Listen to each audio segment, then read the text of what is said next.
I ate my discharge for breakfast. So y'all know that feeling of craving cereal but y'all don't have no milk? So I basically replaced the milk with discharge. And honestly, it wasn't too shabby. Normally when I'm running low on milk, I'll just mix the milk with water. But since I didn't have any milk at all, I couldn't do that, obviously. So basically what I did is I obviously poured my cereal first. Because if you think the milk goes in before the cereal, you're crazy. Then I got a cup and I squatted down and I kind of strained and let it flow out, And then voila, bon appetit. And I even went back for seconds. Y'all should try it. Story time about when my mom caught me doing it with my neighbor. This all happened 10 years ago. I was 7 years old. Okay, here's the thing. My dad had left my mom and I for another woman. So I was always desperate for male attention. And looking back, this is so terrible, especially for a teenage girl. New neighbor had moved in that summer. And let me tell you, I was obsessed from the moment I saw this boy. I became so obsessed because his window was right across from mine. It was like a movie. He would see me changing, I would see him changing. Of course, I never told my mom. And then my mom actually became friends with his mom. So they started coming over for dinners, and they were both single moms, so they connected on that too. Now, this boy didn't go to my school though, so we basically only saw each other whenever we were home. Okay, here's where things get messy. He had a girlfriend at his school. This did not stop him from flirting with me. He would stand in his window changing, and because he would come over to my house, he'd come up to my room and we'd just hang out. Both of our moms had a little too much wine one night, and he came up to my room and closed the door. As soon as he closed my door, I knew something was gonna happen. He asked me if I wanted a back massage, and I was like, yeah.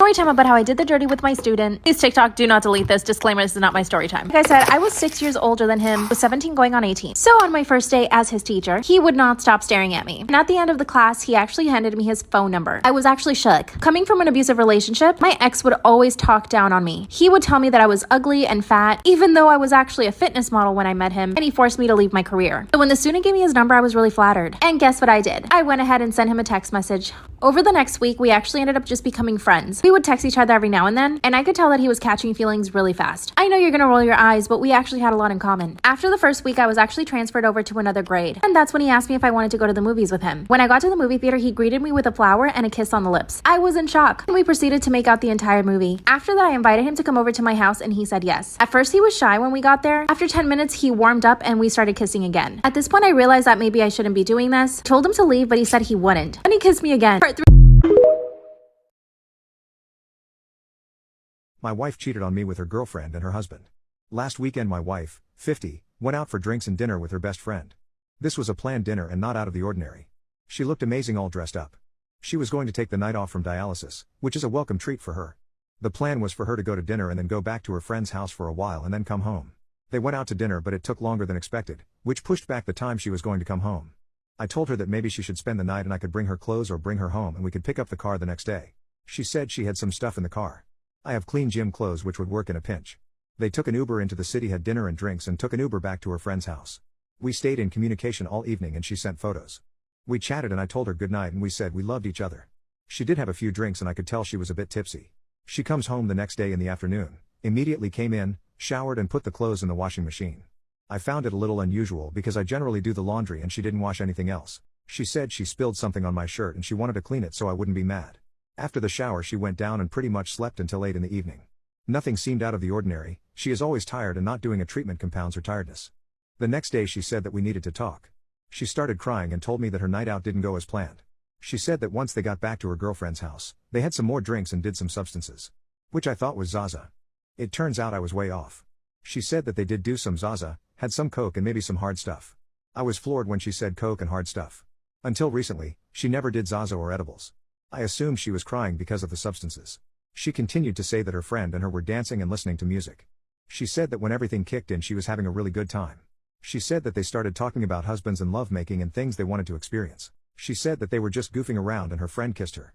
Never in a million years would I have expected her to kiss another woman. She had another friend that wanted to have a three-way with my wife and me. My wife said she would never be with another woman with or without me. I was okay. It didn't bother me and I actually had a little smile. She said it gets worse. She said that she was turned on by the kissing and touching. She said that things went further. Now she had me curious. I was more mad that she did substances just because she is on dialysis. She said that things moved to the bedroom and that her friend's husband was there watching the whole thing unfold. Once they moved into the bedroom the husband went from a viewer to a participant. She said that the husband was focused on only his wife but then the wife started to put the husband's hand on my wife. My wife said that she pushed his hand away but her friend was persistent. I asked why she didn't stop and call me. She said that she felt like she was watching someone else's life unfold. She said she felt fairly helpless. She said that her friend and her husband started kissing her and touching her and it felt amazing. Like fireworks going off inside her. We have been together and each other's only partners for 28 years. She basically admitted to making love with her friend and the husband. She said that they would stop and cuddle and then continue. Then my wife made love with the husband while her friend laid there passed out. Unprotected intimacy. They made love a couple of times and the husband went and slept in the spare bedroom after. When everyone woke up and sobered up in the morning is when the regret kicked in.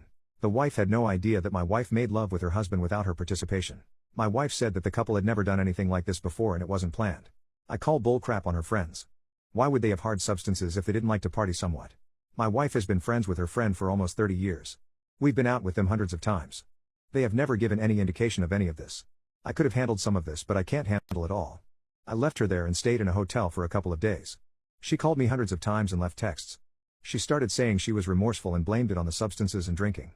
She said that she feels powerless in life with needing a kidney transplant and having to do dialysis every day. I told her that I partly understood but she betrayed me and threw away our life together. Her friend then started calling me begging me to forgive my wife. She said that none of this was planned and that it just happened. She said that her and her husband regret the whole night. I went and met my wife. I asked her to tell me all the details. She was crying and seemed remorseful and said she would do anything to make it up to me. I started pressing her about the love making with the husband. The more I pressed the more details she provided, the more I knew she really enjoyed it. She said her friend would be open to having a three-way with me and her to right the wrong. I don't think I could bring myself to following through with it. I'm done with her and I want to file for divorce. I meet with a lawyer next week. I'm not sure where she would live after all this. She doesn't work and has end-stage kidney disease. We have a house that we have to sell. She would probably get some of the proceeds and maybe some alimony. We have a college-age child together. I feel gutted. My future sister-in-law said I am not allowed to their child-free wedding because I am still a child, but I am 20. My older brother Nate will marry his fiancée, Emily, in a week. I was extremely close to my brother growing up. He's my favorite out of all my siblings. However, when he started dating Emily, we grew apart, but we still talked often. Emily and I, on the other hand, don't get along at all. She constantly mentions that Nate and I should not be so close because even though we are siblings, I am still a woman, and he is a man. Yes, crazy. She also tells my brother that it is inappropriate that I already have a boyfriend my age. I am 20 years old. We just don't see eye to eye on things. They're having a child-free wedding, but in Emily's eyes, a child is anyone under 21. I know, dumbass rule. Initially, I wasn't allowed to be there for the ceremony or reception. I told Nate it would hurt not to be there for his big day, so he convinced Emily to let me stay for the ceremony. We had a family dinner earlier this week, and Emily mentioned that she would like to have a daycare service for the children of her guests at the wedding. And somehow, she noted that she would love for me and my boyfriend to look after the kids. My boyfriend and I love children, and we're studying to become teachers and pediatricians. We were on board with it until we heard we'd watch 40-ish kids for 6 hours and only get paid $50 each. We agreed to do it for $150 each, but Emily insisted on her original offer. Then Nate got involved, saying he told Emily that we'd be happy to watch the children and save them a lot of money and that it was too late for them to find a different sitter. The more I refused, the angrier Emily got. She proceeded to tell me that I was being a greedy, selfish brat and that I should be paying her since she'd be giving me practice for my teaching career. And then she said that if I didn't do this, I would ruin her wedding and wouldn't be welcome at the ceremony. At this point, the dinner's ruined. My boyfriend's uncomfortable, I'm pissed, and the entire restaurant is staring at our table because Emily's practically screaming. At this point, I told my brother that he should think twice before marrying this girl because she seemed a lunatic. Her eyes widened, and she screamed. She tried to grab my hair, but fortunately, my boyfriend was there. We paid for our food and went home. My phone has been blowing up all evening, telling me that I should want to do anything that will make my brother's wedding perfect, and I'm being a childish a-hole. Sure, it sucks I'll probably not be at the wedding, but I'm sick of Emily being a beach to me. I feel bad for putting Nate in this position, and I hope this doesn't ruin our relationship too much, but it is what it is. Update: Nate married Emily last weekend. According to my friend, many people who RSVP'd did not attend the wedding because they were the parents of those who were supposed to babysit.